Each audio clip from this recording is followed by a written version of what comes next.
Assalamualaikum warahmatullahi wabarakatuh. Alhamdulillah wassalatu wassalam ala Rasulillah wa ala alihi wa ashabihi man wala. Amma ba'd. Rabbi syrah li sadri wa yassir li amri wahlul 'uqdatam min lisani yafqahu qawli. Kaifa halukum ikhwani?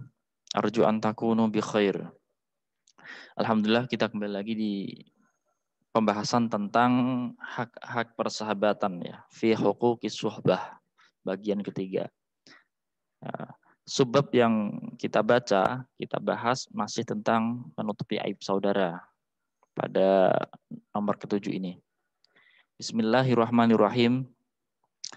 Min haqqil akhi 'alal akh idza tala'a 'ala aibin fihi ayyattahima nafsahu fi zalik wa yaqul innama zalikal aibu fiyya.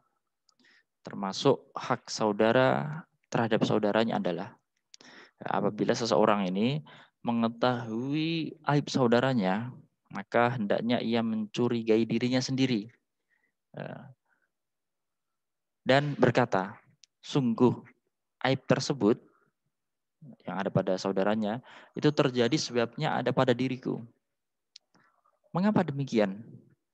Mengapa kita harus membuat alasan bahwasanya apa yang kita ketahui dari aib saudara itu sebabnya itu terjadi itu karena diriku.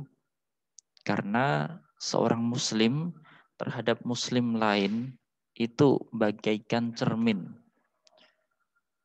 Dan seseorang itu ketika berada di depan cermin, apa yang dia saksikan tidak lain dia hanya melihat dirinya sendiri.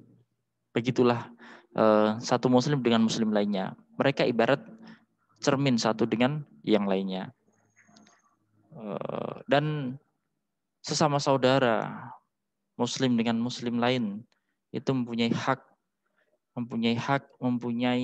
tanggung jawab untuk saling mengingatkan, saling menasehati. Karena ad-dinu nasihah, agama ini nasihat.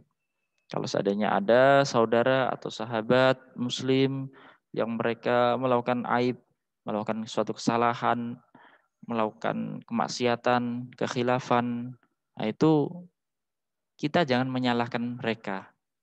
Kita jangan menyalahkan dia, tapi salahkan diri kita sendiri. Karena mungkin hal itu terjadi karena saya belum mengingatkan. Hal itu terjadi karena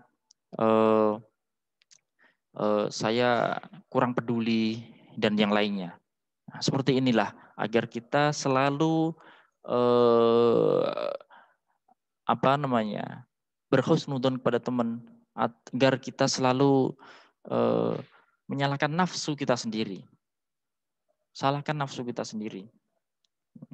Jangan sampai kita berpandangan buruk kepada orang lain, apalagi sampai merendahkan. Nah, kalau seandainya ada seseorang tidak menyalahkan dirinya sendiri dan menyalahkan orang lain, sebabnya ya kamu gini. Nah, itu nanti akan timbul atau muncul merendahkan orang lain dan menganggap dirinya lebih itu. Selanjutnya pembahasannya tentang bahwasanya Allah itu Maha mengetahui yang lebih bertakwa. Min haqqil akhi 'alal akh, ini yang ke-8. Ayyara nafsahu dunahu 'alad dawam. Wa zalika 'ala sabilid dawam. Afwan, ini salah ketik. Wa zalika 'ala sabilil yaqin la 'ala sabiliz zanni wat tahmin. Saya baca ada kalimat yang salah tulis. Ayyara nafsahu dunahu 'alad dawam wa zalika 'ala sabilil yaqin la 'ala sabiliz zon wat tahmin.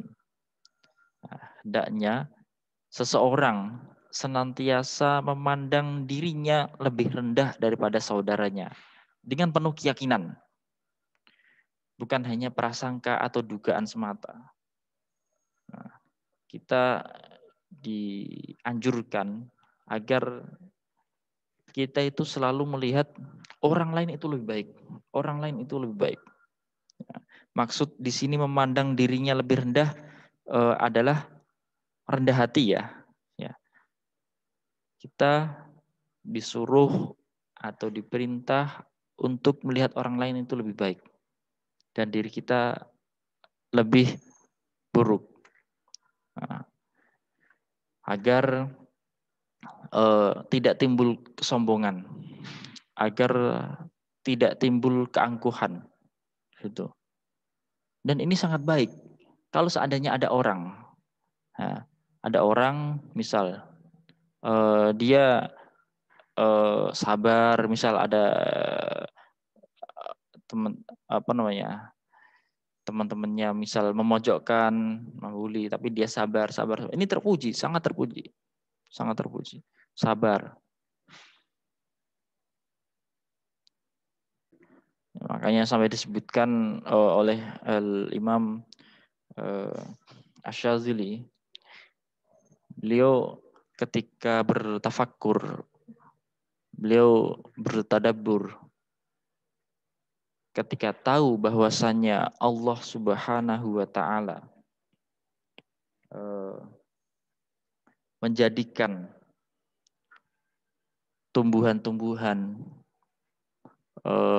tanaman-tanaman itu tidak akan tumbuh subur, tidak akan berkembang kecuali bibitnya itu ditaruh di dalam tanah, kecuali bibitnya ada di bumi, maka beliau Al-Imam Asy-Syadzili beliau akhirnya menjadikan dirinya itu serendah-rendahnya.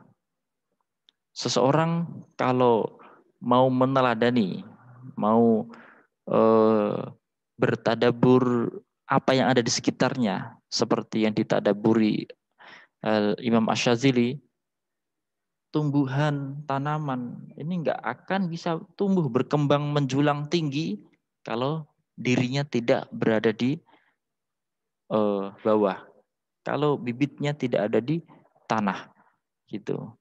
Dan kata Nabi Muhammad SAW, man tawadu'a lillah rafa'ahullah. Dan orang yang bertawadu karena Allah, maka Allah akan mengangkat derajatnya. Akan mengangkat derajatnya. Dan Nabi Muhammad SAW adalah orang yang sangat bertawadu. Nabi Muhammad adalah orang yang sangat bertawadu terhadap yang lainnya. Wallahu a'lam bishawab. Assalamualaikum warahmatullahi wabarakatuh.